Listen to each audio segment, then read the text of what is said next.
Shalom Bapak Ibu Saudara kasih dalam Tuhan. Shalom. Kita bersyukur hari ini kita dapat berkumpul kembali untuk memuji Tuhan. Kita percaya di bulan penuh dengan kasih. Di minggu ketiga ini saya percaya kasih Tuhan selalu ada dalam hidup kita. Amin. Kasih Tuhan selalu melimpah di dalam hidup kita. Mari saya ngajak Bapak Ibu, siapkan hatinya. Kita membawa penyembahan yang terbaik buat Dia. Membawa hati kita yang sungguh-sungguh datang menyembah Dia. Mari kita berdoa. Bapa, kami menaikkan syukur kepadamu Bapa. Rasa kasih kami, cinta kami, kemurahan-Mu atas hidup kami Tuhan. Sebab hari ini Bapa, kami percaya Engkau melihat hati kami yang setia, yang datang untuk menyembah-Mu. Biarlah Bapa, segala pujian yang tulus yang keluar dari mulut kami berkenan kepadamu Tuhan. Ini kami Tuhan, kami siap memuji-Mu di dalam nama Tuhan Yesus. Haleluya, amin.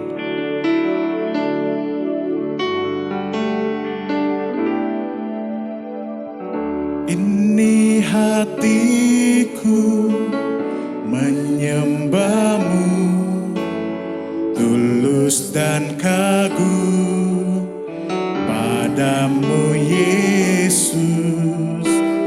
Ini hatiku tak sempurna, perlu campur tangan-Mu dalam hidupku. Kita katakan, ini hatiku.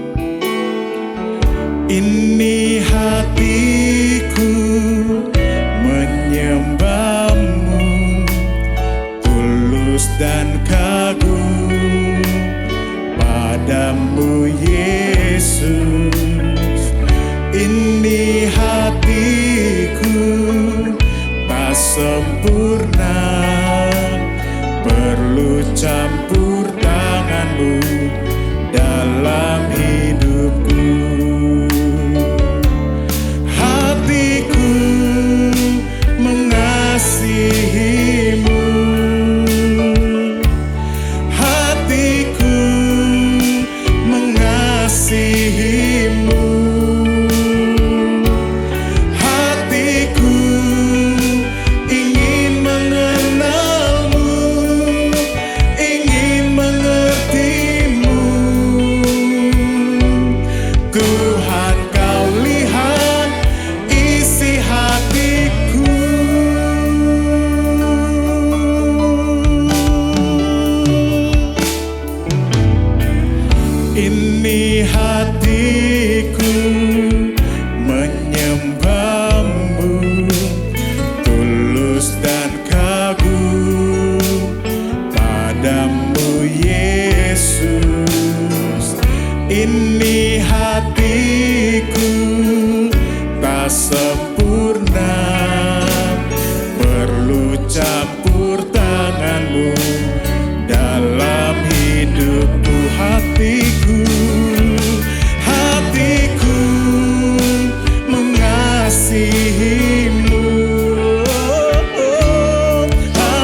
mengerti kasih-Mu menyembuhkanku, dan kasih-Mu memenangkan kami. Sebab itu kami datang untuk menyembah-Mu Tuhan. Sebab itu mulut kami terus berseru, Engkau Tuhan, Engkau Raja, Engkau Yesus, Raja di atas segala raja. Haleluya. Ku sembah Kau Tuhan, ku mengangkat tanganku, selamanya Kau ajaib bagiku.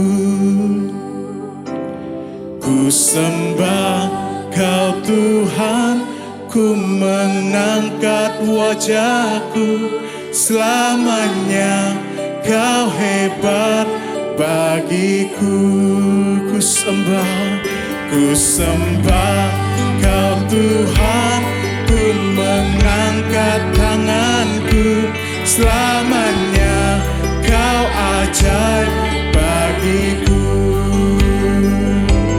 Ku sembah Kau Tuhan, ku mengangkat wajahku, selamanya Kau hebat bagiku. Mari sama-sama katakan, ku sembah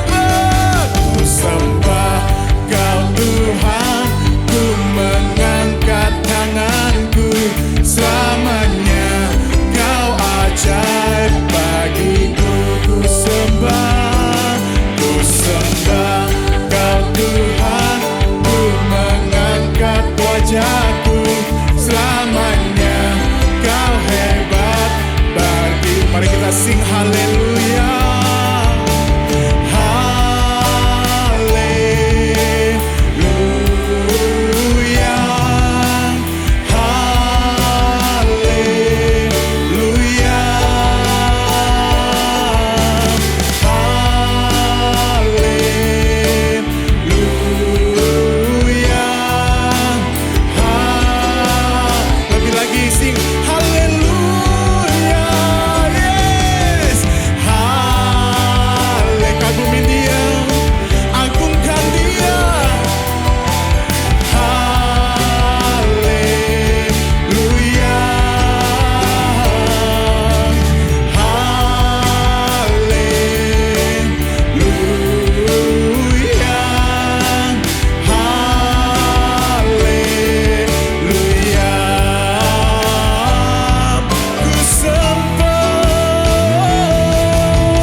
Mari semuanya katakan, ku sembah Kau selamanya.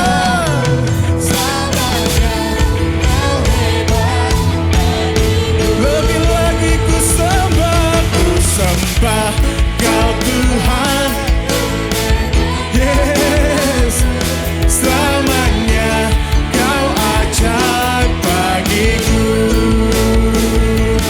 Ku sembah Kau Tuhan, ku mengangkat wajahku, selamanya Kau hebat bagiku. Selamanya Kau hebat bagiku. Selamanya Kau hebat, oh, bagiku.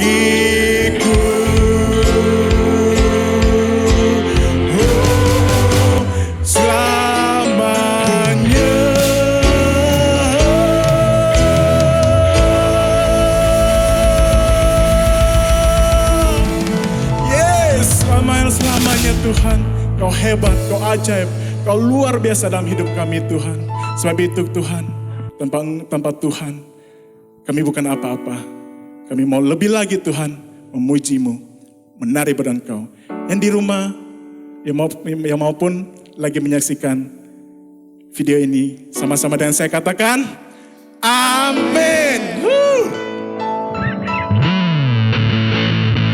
Haleluya. Kau kekuatanku, penopang hidupku, panci keselamatan. Kau buktikan kasih setiamu, benteng hidupku. Tak akan ku takut, sebab ku tahu kau besertaku. Yesus, jaminan hidupku.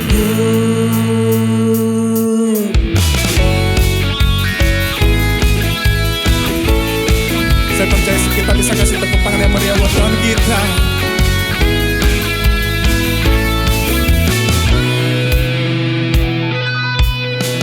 Berjalan bersamaku, yes.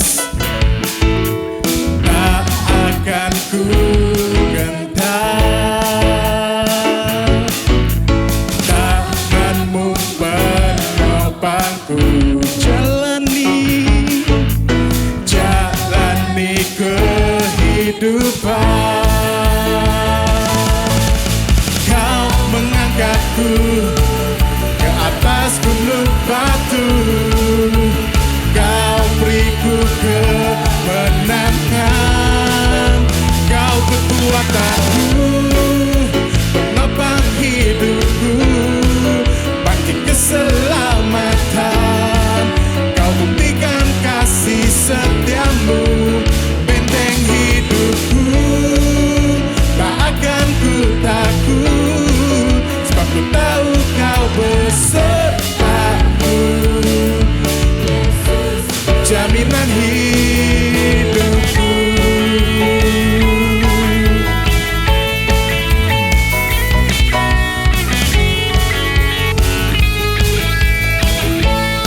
Mari satu suara kita katakan, berjalan bersamamu.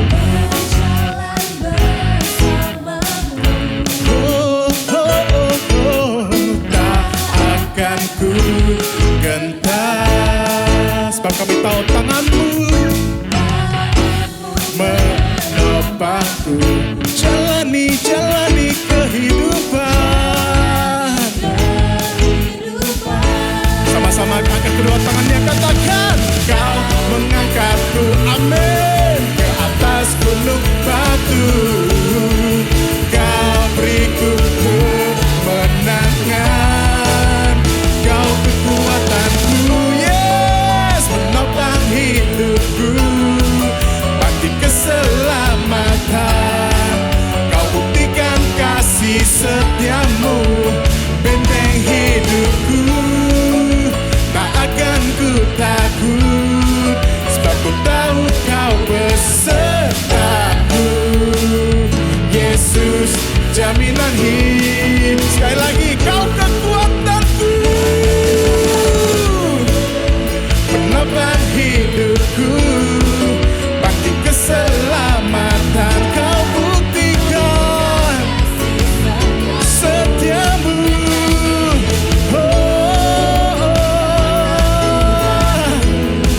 sebab ku tahu kau besertaku. Yesus, jaminan hidupku.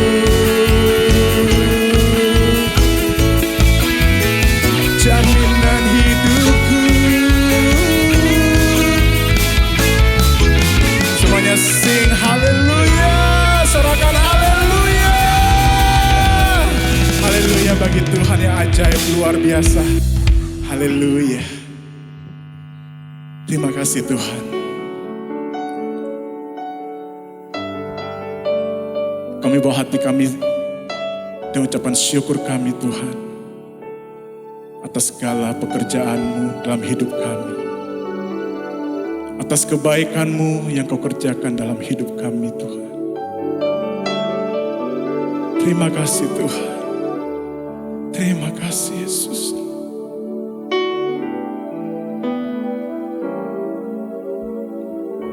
Perhatikanlah bunga baku di ladang, Tuhan hiasi tanpa bekerja.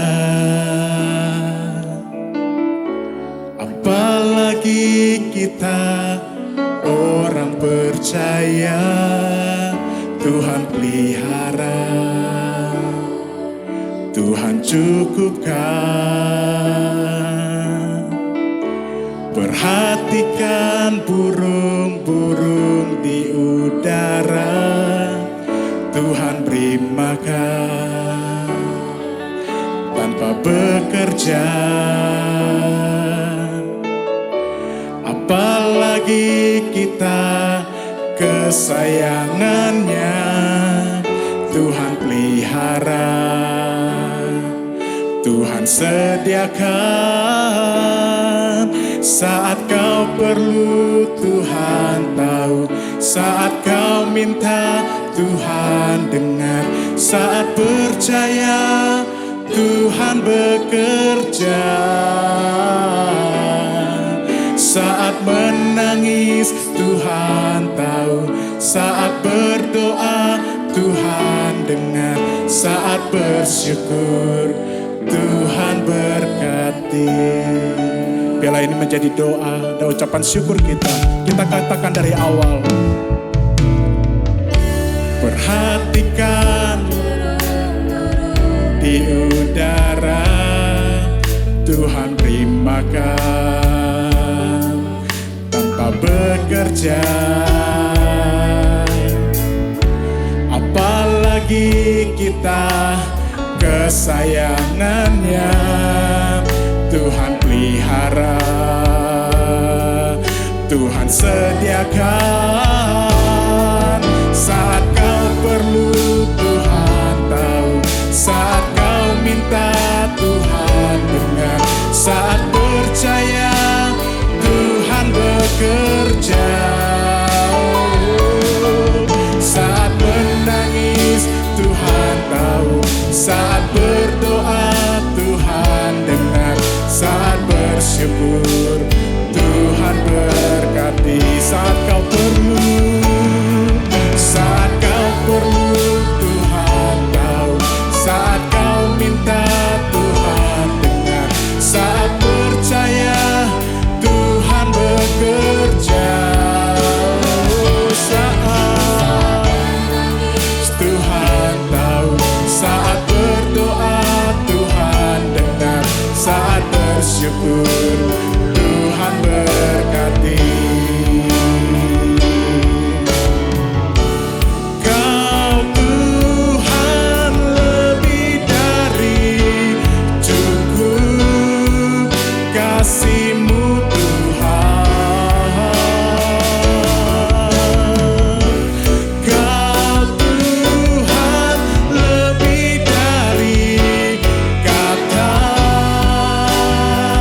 janji-Mu pasti terjadi.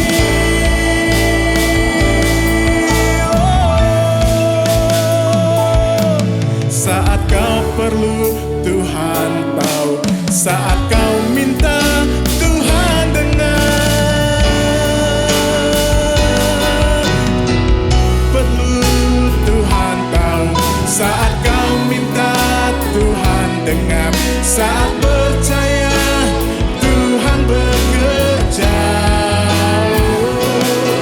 saat menangis Tuhan tahu, saat berdoa Tuhan dengar, saat bersyukur Tuhan sekali lagi kita dengan iman katakan, saat kau perlu, saat kau perlu, amin. Saat kau minta, yes, saat percaya Tuhan bekerja, mencurahkan mukjizatnya. Tuhan tahu, saat berdoa Tuhan dengar, saat bersyukur Tuhan berkati, saat bersyukur Tuhan berkati, saat bersyukur Tuhan berkati.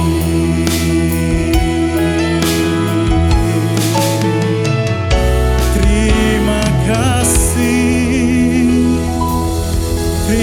kasih Tuhan. Kami selalu membawa syukur kami kepadamu Tuhan. Kami bersyukur Tuhan di atas setiap masalah dalam kehidupan kami, di atas setiap beban dalam hidup kami. Engkau selalu menjaga, Engkau selalu menopang, dan Engkau selalu menolong di setiap hidup kami Tuhan. Sebab itu kami bawa hati kami Tuhan. Ini kami Tuhan, ini kami hamba-Mu Tuhan. Bersujud, memuji-Mu. Sebab kami percaya Engkau Allah yang dahsyat, Allah yang luar biasa, Allah yang sanggup menolong kami. Terima kasih Tuhan, terima kasih Yesus. Berkesempatan ibadah hari ini Tuhan. Kami mau berdoa buat gereja kami.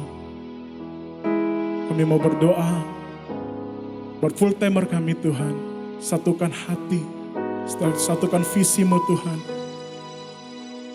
Biarlah Bapa, gereja kami menjadi penolong atas kehidupan umat-Nya Tuhan. Di Petra ini Tuhan Yesus. Dan berkati hambanya, pendetanya, wakil pendeta, dan keluarga besarnya Tuhan. Bawalah setiap keluarganya dalam kehidupannya Tuhan. Dan kami juga berdoa Yesus, buat kota kami ini Tuhan. Kiranya Tuhan Kau curahkan hutan pertobatan untuk kota kami ini Tuhan. Kuasa-Mu bekerja Tuhan dalam kota kami ini Tuhan Yesus. Dan sebentar lagi Tuhan, kami mau siapkan hati kami untuk menerima segala kebaikan-Mu dan firman-Mu Tuhan. Biarlah firman-Mu yang akan kami terima pada hari ini menjadi rema berkehidupan kami Tuhan. Terima kasih Tuhan, terima kasih Yesus. Di dalam nama Tuhan Yesus, haleluya, amin.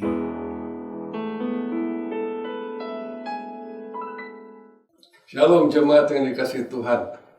Puji Tuhan, kita berjumpa lagi dalam ibadah online pada hari ini. Hari ini saya mau sampaikan sebuah firman Tuhan dengan judul 3 analogi 1 arti. Wah, menarik sekali. Apa ini artinya? Mari kita lihat saudara, dalam kesempatan ini saya ingin menyoroti sebuah khotbah yang luar biasa dari Tuhan Yesus Kristus pada saat Dia khotbah di bukit. Itulah khotbah yang fenomenal yang dicatat di dalam kitab Matius secara detail. Hari ini saya akan membahas tentang ucapan bahagia. Ada 3 ayat yang saya akan soroti dan kita akan bahas. Itu Matius 5 ayat 3, Matius 5 ayat 4, dan Matius 5 ayat 6. Ya, saya akan bacakan. Berbahagialah orang yang miskin di hadapan Allah, karena merekalah yang empunya kerajaan sorga. Ya, ayat yang keempat, berbahagialah orang yang berduka cita, karena mereka akan dihibur. Ayat 6, berbahagialah orang yang lapar dan haus akan kebenaran, karena mereka akan dipuaskan. Wah, ini sungguh-sungguh sangat menarik. Kenapa saudara? Karena di sini diucapkan kata bahagia. Berbahagialah.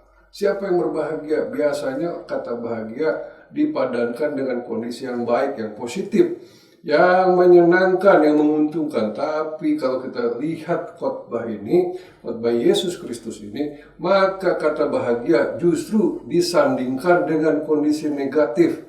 Berbahagialah orang yang miskin, berbahagialah orang yang berduka cita, berbahagialah orang yang lapar dan haus. Nah, ini yang saya maksud dengan 3 analogi. Ya, 3 penggambaran tapi punya satu arti. Nah, kita akan bahas satu persatu. Yang pertama Matius 5 ayat yang ketiga yang berkata, berbahagialah orang yang miskin di hadapan Allah, karena merekalah yang empunya kerajaan sorga.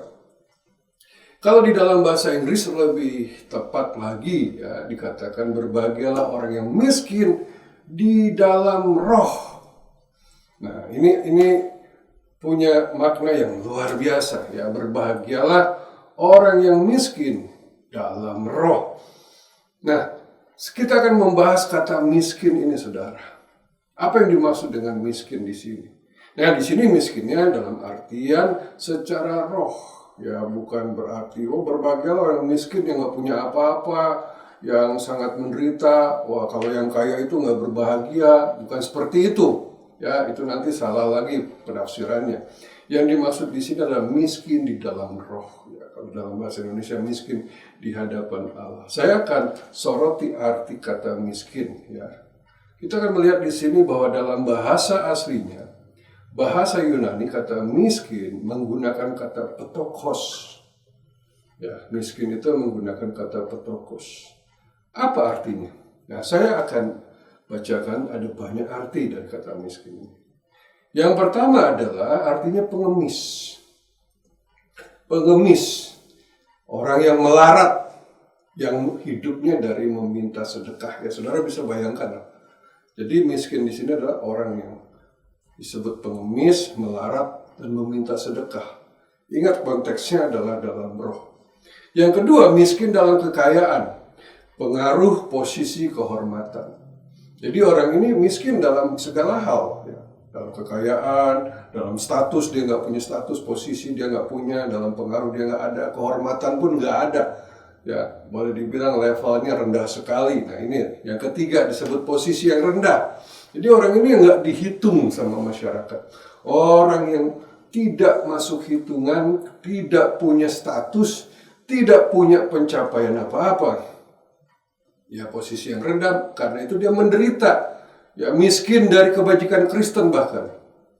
Ya, dimaksud kebajikan adalah keunggulan moral. Jadi orang-orang seperti ini bahkan nggak punya keunggulan moral, nggak bisa disebut orang ini orang yang baik, orang ini orang yang berkarakter baik, orang yang benar. Bukan seperti itu, justru miskin dalam segala hal, termasuk miskin dalam moral dan miskin dalam kekayaan abadi. Juga disebutkan, ya, miskin di sini artinya tidak berdaya, tidak mampu, tidak punya kualitas kemampuan atau potensi apa-apa. Kemudian dia disebut juga lack of everything, ya, kekurangan di dalam segala hal apapun.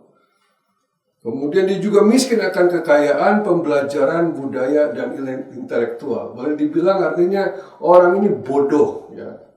Tidak punya ilmu pengetahuan, budaya, dan intelektual. Nah, arti dari kata petokos ini saudara bisa dapatkan dalam kamus. Ya, kalau saudara buka di internet banyak sekali kamus Alkitab. Saudara bisa dapatkan itu. Jadi boleh dibilang bahwa miskin di sini benar-benar miskin.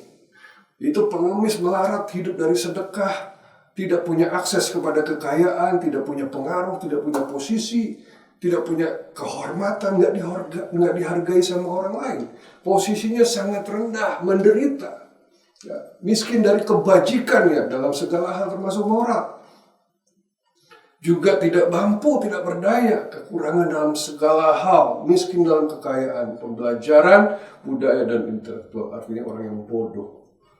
Nah, kalau seperti ini, saudara, kita melihat bahwa yang dimaksud oleh Yesus adalah benar-benar orang yang sangat rendah, tidak punya kemampuan, tidak punya kapasitas apa-apa. Ketika Yesus menyampaikan firman Tuhan ini, saudara harus mengerti bahwa Yesus khotbah tidak di bait Allah, tidak di hadapan raja-raja di istana, tetapi dia di sebuah bukit, dan yang hadir mayoritas adalah kaum papa, orang-orang yang hina, orang-orang yang rendahan, para nelayan, petani, gembala, orang-orang yang marginal, ya, orang yang terpinggirkan, orang-orang yang tertolak, orang-orang yang nggak punya akses ke dalam dunia ibadah, yang dimana di bait Allah harus punya status tertentu seperti imam, ya, misalnya, atau kaum ahli Taurat, Sanhedrin, dan sebagainya. Orang-orang ini justru orang-orang yang tidak pernah terhitung sebagai orang yang dianggap sebagai seseorang yang punya status tertentu. Jadi memang tepat sekali ketika Yesus menyampaikan, berbahagialah orang yang miskin di hadapan Allah atau di dalam roh. Merekalah kaum itu, saudara. Jadi kabar ini begitu menggemparkan mereka. Kenapa? Karena selama ini firman Tuhan yang disampaikan di bait Allah tidak pernah memihak kepada mereka. Firman Tuhan yang disampaikan di bait Allah selalu membahas mungkin keunggulan kerohanian, keunggulan tata ibadah. Orang-orang melakukan perintah Taurat dengan segenap ya kekuatan, dengan kesempurnaan yang luar biasa. Ya mungkin hafal kitab Taurat, mungkin mereka melakukan ritual-ritual dengan sempurna. Dan mereka punya akses yang luar biasa di bait Allah. Tetapi orang-orang yang terpinggirkan ini tidak pernah punya akses seperti itu. Dan ketika Yesus datang, mereka terkejut. Karena Tuhan berkata, berbahagialah kalian yang memang tak berdaya, miskin, kekurangan segala hal, bodoh, terpinggirkan. Ini sebuah berita yang baik buat mereka, saudara. Ini sebuah berita yang sangat luar biasa buat mereka. Dan artinya ketika Yesus sampaikan ini, konteksnya dengan kondisi sekarang,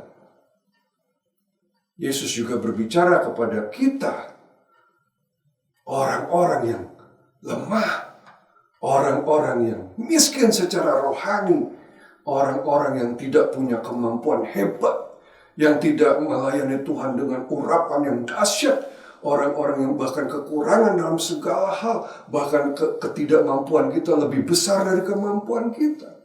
Mungkin orang-orang yang tidak bisa berdoa seperti orang-orang lain yang begitu kusuk. Mungkin kita terhitung orang-orang yang rendahan di hadapan orang-orang yang rohani. Tapi berita ini buat kita, saudara, bahwa engkau yang miskin dalam roh, engkau yang mempunyai kerajaan sorga. Dan kau adalah orang yang berbahagia. Nanti saya akan jelaskan lebih lanjut. Nah, analogi yang kedua adalah Matius 5 ayat 4 berkata, berbahagialah orang yang berduka cita, karena mereka akan dihibur. Berduka cita menggunakan kata panteo. Artinya berduka cita, berkabung, meratap. Konotasi kata berduka cita yang dimaksud ini pastilah bicara tentang seseorang yang kehilangan sesuatu yang berharga. Sehingga dia berduka sekali, meratap. Dia berkabung. Mungkin dia kehilangan orang yang dia kasihi. Dia mungkin kehilangan segala yang dia miliki. Mungkin dia kehilangan rasa berharganya sebagai manusia. Karena masa itu orang-orang diperbudak, dijajah oleh orang Romawi. Mereka tidak punya hak hidup lagi. Mereka tidak punya harga diri sebagai suatu bangsa.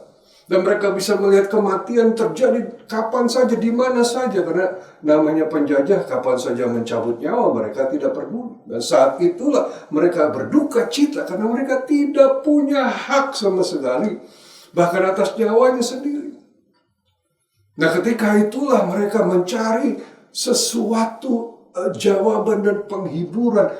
Kami tidak punya harga, kami tidak punya nilai, kami berduka, kami meratap kehilangan orang kami kasihi, bahkan kami hidup tanpa harga diri sebagai manusia. Kami bahkan sama dengan binatang, diperbudak kapan saja dibunuh, tidak ada yang peduli. Dan ketika itulah mereka sedang mencari penghiburan dan Yesus datang berkata, berbahagialah kamu yang berduka cita, yang berkabung, yang meratap, karena kamu akan dihibur. Wah, ini berita yang sangat menggembirakan buat mereka. Inilah kabar baik yang Yesus sampaikan. Dan orang-orang ini benar-benar memang berduka cita. Orang-orang ini benar-benar tidak punya harga. Orang-orang ini memang tidak punya nilai di hadapan para penjajah. Bahkan di hadapan bangsanya sendiri, orang-orang yang rendahan ini tidak punya kedudukan sosial, tidak dipandang. Menyedihkan, saudara. Tapi Yesus hadir bukan di bait Allah pada waktu pertama dia berkhotbah, bukan di istana raja. Justru mereka didatangi Tuhan Yesus. Tuhan Yesus memihak, memperhatikan, mempedulikan. Tuhan Yesus berkata, aku datang untuk kalian yang selama ini tidak punya pengharapan. Luar biasa, saudara. Nah, analogi yang ketiga yang akan saya bahas adalah Matius 5 ayat 6. Berbahagialah orang yang lapar dan haus akan kebenaran, karena mereka akan dipuaskan. Kalau tadi bicara miskin, yang kedua bicara berduka cita, yang ketiga bicara lapar dan haus. Ini komplit, saudara. Kalau miskin tadi bicara tentang kondisi, status, ya baik status sosial, kekayaan, ya kedudukan. Nah, yang kedua bicara tentang berduka cita, itu bicara tentang jiwa, tentang roh yang meratap, bersedih. Nah, yang ketiga tentang tubuh. Jadi ini komplit, menyeluruh, holistik. Berbahagialah orang yang lapar dan haus akan kebenaran. Tapi ini analogi, ya, kebenaran kok memakai kata lapar dan haus. Dikatakan engkau akan dipuaskan. Nah, kata lapar di sini menggunakan kata peinau, ya, peinau. Artinya lapar atau menderita kekurangan. Kita tentunya pernah merasakan lapar walaupun gak terlalu parah, ya. Tapi kalau yang benar-benar lapar itu sangat menderita, saudara. Sakit. Saya senang menonton film, acara di history di televisi itu tentang bagaimana seseorang ditantang untuk bertahan di hutan atau di pedalaman atau di Antartika, ya. Mereka dikasih segala perlengkapan untuk bertahan hidup semampu mereka. Dan yang di antara 10 orang yang dikirim nanti yang bertahan, tinggal 1 orang mendapat hadiah yang sangat besar, ya, bermiliar-miliar rupiah. Dan mereka berjuang untuk bisa bertahan hidup. Dan saudara tahu, rasa lapar itu luar biasa. Ketika mereka datang, mereka kondisi badan sehat, gemuk. Tapi bisa berbulan-bulan mereka nggak dapat binatang buruan. Mereka hanya makan akar-akaran, kadang-kadang kulit pohon, lumut, saudara, dimakan. Ya, kemudian apa saja yang bisa dia temukan itu dimakan. Mereka bilang saking lapar, mereka merasakan tubuh mereka makan tubuhnya sendiri. Jadi otot mereka tuh seperti dikunyah oleh tubuhnya sendiri. Mereka merasa sangat sakit di tubuh. Itu lapar yang benar-benar lapar. Karena bisa berbulan-bulan nggak dapat daging, ya. Mereka cuma makan yang benar-benar nggak ada gizinya sebenarnya. Yang seketemunya. Ada bunga dimakan, ada jamur dimakan, ada lumut dimakan, apa aja. Nah, kalau udah lapar sedemikian, mereka merasa tubuh mereka itu seperti digerogoti dari dalam. Lapar itu sangat luar biasa. Dan mereka susut sampai puluhan kilo. Ya, biasanya berlangsung sampai 3 bulan. Nah, acara ini mereka bertahan rata-rata bisa maksimal 3 bulan. Luar biasa, ya, daya tahan mereka di tempat-tempat yang sangat terpencil. Jadi di sini kita bisa melihat ada kelaparan yang kronis yang diderita. Dan konteksnya adalah lapar akan kebenaran. Metaforanya adalah orang yang mendambakan dengan bersemangat atau mencari dengan hasrat yang menggebu-gebu. Jadi saking laparnya mereka mendambakan itu dengan sangat bergairah, dengan sangat penuh, ya, obsesi. Mencari dengan hasrat yang menggebu-gebu akan kebenaran. Orang-orang yang tidak tinggal diam, tetapi yang mencari ingin lebih lagi, ingin lebih lagi, ingin lebih lagi. Ada kekosongan. Saya bicara kekosongan. 3 analogi ini semuanya bicara yang sama. Kekosongan. Miskin, ada kekosongan dalam kemiskinan. Duka cita, ada kehilangan, ada kekosongan dalam duka cita. Lapar dan haus, ada kekosongan dalam lapar dan haus. Kosong akan kebenaran sehingga mereka mendambakan, mereka terobsesi, mereka mencari dengan penuh hasrat, saudara. Dan Tuhan Yesus bilang, berbahagialah orang yang seperti itu. Kemudian kata haus menggunakan kata dipsau atau menderita kehausan, sama dengan lapar. Bahkan kadang-kadang kehausan lebih parah dari kelaparan, saudara. Orang menderita kehausan itu merasa perih, pedih seluruh tubuhnya itu.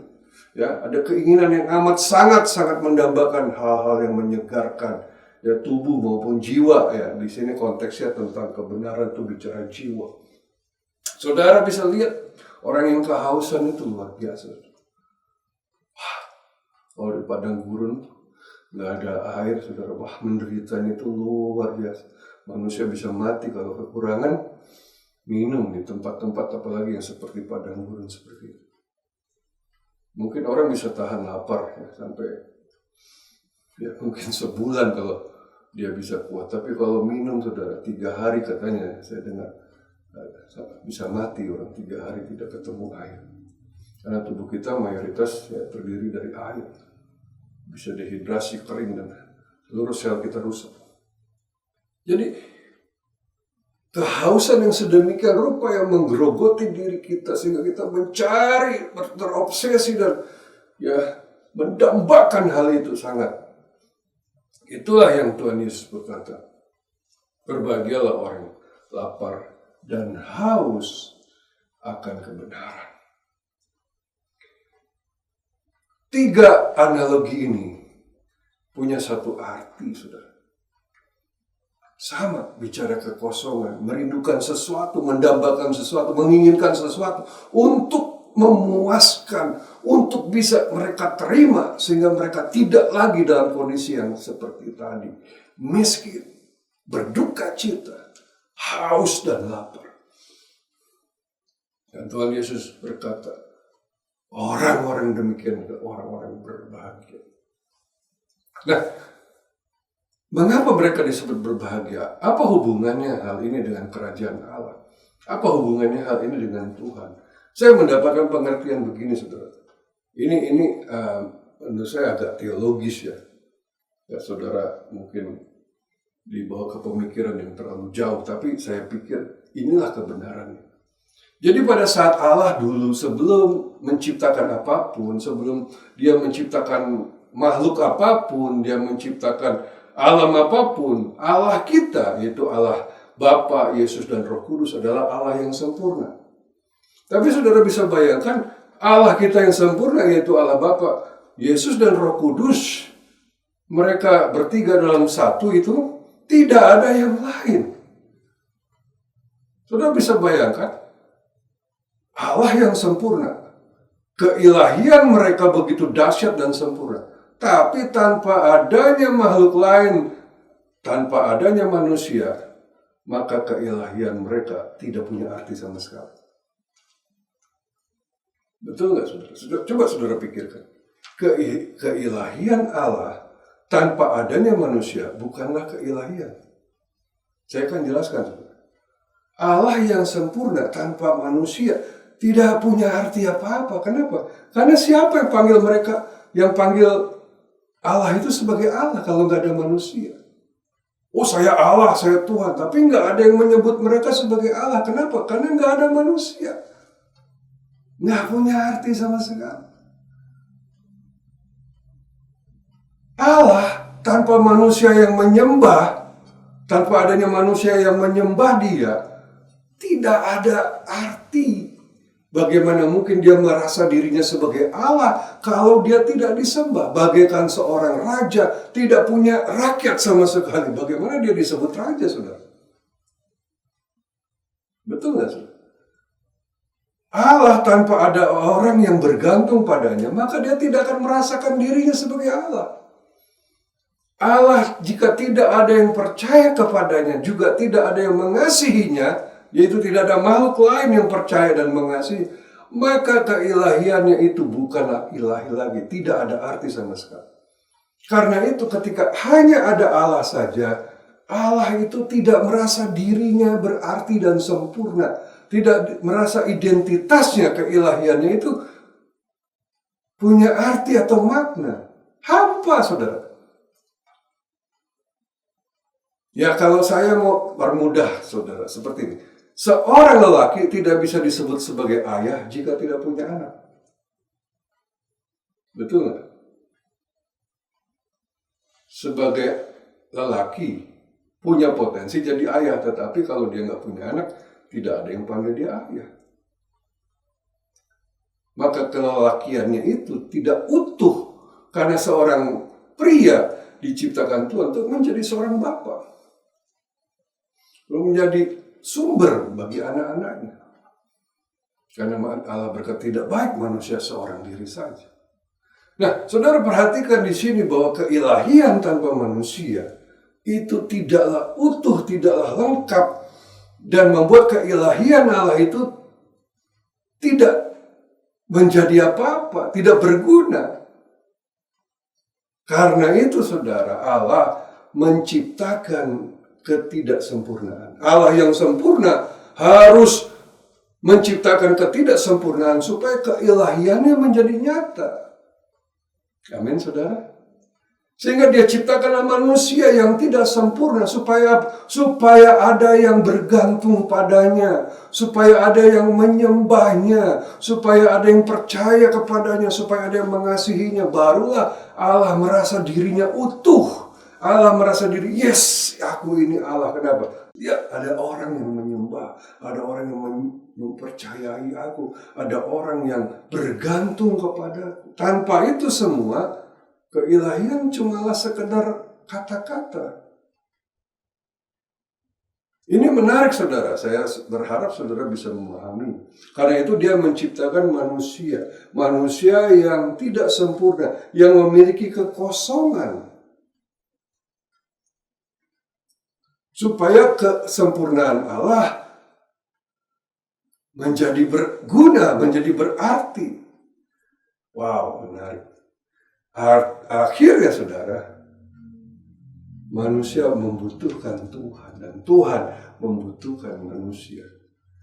Maka ada perjumpaan ketika Allah dan manusia bersekutu. Ada perjumpaan antara kepenuhan Allah dengan kekosongan manusia.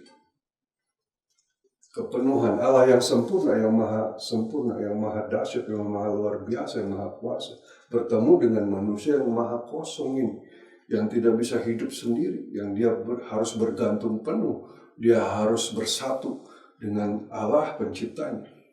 Maka ketika dia bertemu, menjadi satu, bersekutu, terjadilah kepenuhan Allah itu menjadi kepenuhan kita, kepenuhan manusia. Ya, saya gambarkan di situ ada lingkaran putih yang penuh, yaitu Allah, dan lingkaran hitam, yaitu manusia kita. Dan ketika bertemu antara kepenuhan Allah dan kekosongan manusia, kita menjadi penuh oleh kepenuhan Allah. Nah, disitulah terjadi penyatuan antara Allah dengan manusia. Sehingga manusia yang kosong menjadi penuh oleh kepenuhan Allah. Makanya Rasul Paulus dalam Efesus 3 ayat 19b berkata, aku berdoa supaya kamu dipenuhi di dalam seluruh kepenuhan Allah. Doa Paulus adalah supaya kita dipenuhi oleh kepenuhan Allah. Bukan oleh kepenuhan dunia. Jadi inilah yang dimaksud. Bahwa kenapa Tuhan menganalogikan 3 hal tadi, 3 ayat tadi, isinya sama tentang analogi itu tentang kekosongan. Dan Tuhan bilang berbahagialah, berbahagialah, berbahagialah. Kenapa? Karena justru Tuhan menginginkan kalian dalam kondisi sikap hati seperti itu, sehingga ketika kau bertemu dengan Allah, wah, seperti seorang bapa memeluk anak yang mencurahkan kasih dan kelimpahannya kepada anaknya tersebut. Sehingga kebapaannya itu menjadi sempurna. Kebapaannya itu menjadi begitu penuh. Ya, begitu intens dan berarti, saudara. Karena itu Tuhan Yesus berkata, inilah yang disebut bahagia. Yaitu ketika kepenuhan Allah bertemu kekosongan manusia dan mereka bersatu. Itulah kondisi berbahagia. Amin, saudara. Amin. Ini agak dalam ya, agak sulit untuk kita pahami, tapi saya yakin saudara akan mengerti. Karena itu ketika saudara dalam keadaan kosong, hampa, saudara merasa tidak berdaya, saudara merasa tidak mampu, saudara merasa tidak berharga, saudara merasa berduka, saudara merasa gagal, kalah, merasa kosong, merasa mengalami sesuatu yang rasanya sakit di hatimu karena kekurangan dalam banyak hal, maka Yesus berkata itulah kondisi berbahagia. Kenapa? Justru disitulah engkau sangat membutuhkan Tuhan.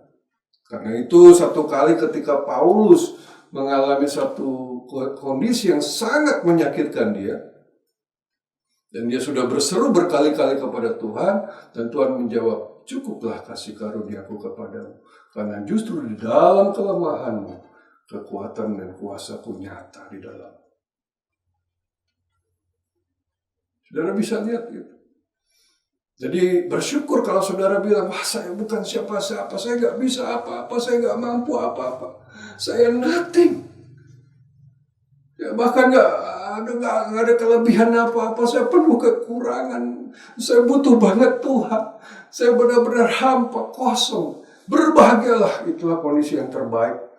Mazmur Daud 63 ayat 1 sampai 2 berkata, Mazmur Daud ketika ia ada di padang gurun Yehuda, dia berkata begini, ya Allah, Engkaulah Allahku, aku mencari Engkau. Jiwaku haus kepadamu, tubuhku rindu kepadamu, seperti tanah yang kering dan tandus, tiada berair. Haleluya. Daud dikejar-kejar oleh Saul pada masa itu di padang gurun yang kering kerontang. Tapi di situ lahir sebuah penyembahan yang indah. Hatiku haus kepada, jiwaku haus kepada, tubuhku rindu kepadamu, seperti tanah kering dan tandus tiada berair. Dan berjumpalah Daud dengan kepenuhan Allah. Terjadilah Daud manusia lemah dipenuhi Allah, sehingga menjadi manusia yang dahsyat perkasa, manusia yang sanggup melakukan perkara-perkara yang luar biasa, bahkan berkenan di hadapan Allah. Bukan karena dia hebat, tapi karena dia merasa kosong dan membutuhkan dan bergantung pada Allah, sehingga dia menjadi manusia yang utuh karena Tuhan yang memenuhi. Saudaraku yang terkasih, kalau engkau hari ini dalam keadaan seperti ini, bersyukurlah. Pelihara terus rasa haus, lapar, kosong. Sekalipun kau kaya, kau berlimpah dalam segala hal. Terus pelihara rasa haus, lapar, kosong, membutuhkan Tuhan, bergantung penuh pada Tuhan. Maka Allah akan memuaskan engkau, dan engkaulah yang disebut sebagai orang-orang yang mempunyai kerajaan surga. Orang-orang yang dihibur, orang-orang yang dipuaskan oleh Tuhan. Karena Tuhan membutuhkan wadah seperti ini. Sebuah wadah kosong atau gelas hanya bisa dipenuhi oleh air jika wadah itu ada di bawah botol. Dia tidak bisa, kalau di atas dia tidak bisa dituang. Dia harus ada di bawah, rendah. Seolah-olah tidak mampu, tidak berdaya, sangat membutuhkan. Tidak ada yang bisa disombongkan, baru dia bisa dituang. Kalau saudara dalam keadaan demikian, bersyukur hari ini. Tuhan Yesus berkata berbahagia. Amin. Mari kita berdoa. Bapa, kami datang kepadamu dengan ucapan syukur. Kami miskin dalam roh. Kami berduka cita. Kami begitu banyak kelemahan, kekalahan, kegagalan. Kami tidak sanggup jadi anak Tuhan yang baik. Seringkali terlalu banyak kebodohan yang kami buat. Kami bukan orang-orang yang pandai, bukan orang-orang luar biasa, bukan orang yang hebat. Kami bahkan orang yang tidak terhitung, orang yang rendah, orang yang tidak dihargai. Kami juga orang-orang lapar dan haus akan Engkau. Kami butuh Engkau, kami bergantung penuh pada. Hari ini kami mau datang padamu. Dan kami percaya Engkau rindu kepada kami. Engkau ingin mencurahkan kelimpahan-Mu kepada kekosongan kami. Sehingga perjumpaan kami dengan Engkau bukan perjumpaan biasa-biasa saja, bukan sekedar basa-basi, bukan sekedar sebuah ritual, tapi sebuah perjumpaan antara kelimpahan Allah dengan kekosongan kami. Sehingga kami menjadi penuh dan utuh oleh karena Engkau. Dan keilahian-Mu menjadi benar-benar berarti, benar-benar sempurna dan utuh ketika Engkau berjumpa dengan kekosongan kami. Terima kasih Tuhan. Kami mau pelihara rasa haus dan lapar itu untuk kami mencari Engkau, mendekat kepadamu lebih daripada apapun. Kami rindu Engkau. Kami haus akan Engkau. Kami mencari Engkau. Jiwa kami haus kepadamu. Tubuh kami rindu kepadamu, seperti tanah yang kering dan tandus tiada berair. Penuhilah kami mulai hari ini. Terima kasih Tuhan. Kami mau terima berkat daripada Tuhan. Terimalah berkat berlimpah-limpah dari Allah Bapa, kasih sayang, kemurahan, rahmat dari Tuhan Yesus Kristus. Penyertaan, urapan, kuasa Roh Kudus menyertai kehidupan kami mulai hari ini sampai selamanya. Dalam nama Yesus kami berdoa, haleluya. Amin. Puji Tuhan, sampai jumpa lagi dalam ibadah online berikutnya. Tuhan Yesus memberkati. Amin.